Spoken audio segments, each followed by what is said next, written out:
పేరెత్తితేనే భయపడిపోయే ఒక ప్రదేశానికి కాశీలో మిమ్మల్ని తీసుకువెళ్తాను రండి. కాశీలో మణికర్ణికి అంత బాగా నచ్చింది కదూ. దేవతలతో స్నానం, పితృదేవతల ప్రీతి, విష్ణుకుండం, దత్తదర్శనం, ఫుల్లుగా పుణ్యం.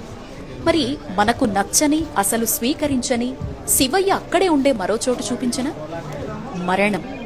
అవును, చావు ఎలా ఉంటుందో, మన బ్రతుకుకు అర్థమేంటి అని ఎవరికి వారు అంతర్మథనం చేసుకోవాలి అనుకుంటే మణికర్ణిక స్నానం అయ్యిన వెంటనే లేదా కాశీ ట్రిప్ మొత్తంలో మీకోసం మీరు ఒక 10 నిమిషాలు కేటాయించుకొని శివ ఇంటికి వచ్చేయండి.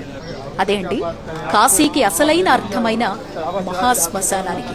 గుట్టలు గుట్టలుగా శవాలు, ఎప్పటికీ ఆరని చితిమంటలు, వికృత రూపాల్లో కాటికాపర్లు, అక్కడే జపతపాల్ని చేసుకునే సాధువులు, శరీరంలో ఏ అవయవం తనకి రోజు ఆహారంగా మారుతుందా అని వెతికే సునకాలు, మృతదేహంపై వేసిన దండలే ఆహారంగా బ్రతుకుతున్న గోవులు, చితిమంటల్నే చలిమంటలుగా భావించేవారు కొందరైతే చితి నిప్పునే వంట పొయ్యిగా బ్రతికేవారు ఇంకొందరు. రండి, కూర్చోండి కాసేపు అక్కడ. ఇవి కాశీలో కనబడే సత్యాలు.